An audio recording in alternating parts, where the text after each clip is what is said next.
ಅರಕಲಗೂಡು ತಾಲೂಕಿನ ರಾಮನಾಥಪುರ ಕೆಬ್ಬೆಕೊಪ್ಪಲು ಗ್ರಾಮದ ಸಂತೋಷ್ ಎಂಬ ವ್ಯಕ್ತಿಗೆ ಮಾರಕಾಸ್ತ್ರಗಳಿಂದ ಹಲ್ಲೆ ಮಾಡಿದ್ದಾರೆ.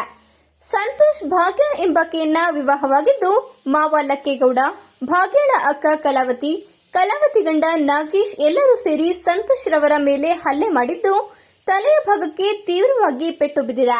ಹಾಸನ ಆಸ್ಪತ್ರೆಯಲ್ಲಿ ಚಿಕಿತ್ಸೆಯನ್ನ ಪಡೆಯುತ್ತಿದ್ದಾರೆ. ಸಂತೋಷ್ ತನ್ನ ಹೆಂಡತಿಯ ಮನೆಯಲ್ಲಿ 16 ಲಕ್ಷ ಸಾಲವಿದ್ದು, ತನ್ನ ಜಮೀನನ್ನ ಮಾರಿ ಸಾಲ ತೀರಿಸಿದ್ದು, ಕೊನೆಗೆ ಮಾವನ ಮನೆಯವರು ಸಾಲ ಮರುಪಾವತಿ ಮಾಡದೆ ಬದಲಾಗಿ ಹಲ್ಲೆ ಮಾಡಿದ್ದಾರೆ. ಸಂತೋಷ್ ಅವರಿಗೆ ತಂದೆ ತಾಯಿ ಇಲ್ಲದ ಕಾರಣ ಆಸ್ತಿಯು ನಮ್ಮಂತೆ ಆಗಬಹುದು ಎಂದು ತಿಳಿದು ಈ ಹಲ್ಲೆ ಮಾಡಿದ್ದಾರೆ ಎಂದು ಸಂತೋಷ್ ಭೀಮವಿಜಯ ಜೊತೆ ನ್ಯಾಯಕ್ಕಾಗಿ ಮನವಿಯನ್ನ ಮಾಡಿದ್ದಾರೆ. ನನ್ನ ಆವಸಿ ದುಡ್ಡು ಕೊಟ್ಟಿದ್ದೆ, ಮತ್ತೆ ತಿರ್ಗಾ ಯಾರು ಹಿಂಗೆ ಹಿರಿಕರೆಲ್ಲ ಸೇರಿ ಒಂದು ಮಾಡಿದರು.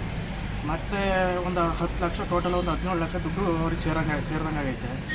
ಮತ್ತು ಇವಾಗ ನಮ್ಮ ಮಾವ, ನಮ್ಮ ಅತ್ತೆ, ಲಕ್ಕೇಗೌಡ ಅನ್ನೋರು ನಮ್ಮ ಮಾವ, ಶಾಂತಮ್ಮ ನಮ್ಮ ಅತ್ತೆ, ನಮ್ಮ ಮಿಸಸ್ ಹೆಸರು ಭಾಗ್ಯ ಅಂತ, ಅವ್ರ ಅಕ್ಕನ ಹೆಸರು ಕಲಾವತಿ, ಅವರ ಭಾವನ ಹೆಸರು ನಾಗೇಶ ಅಂತ.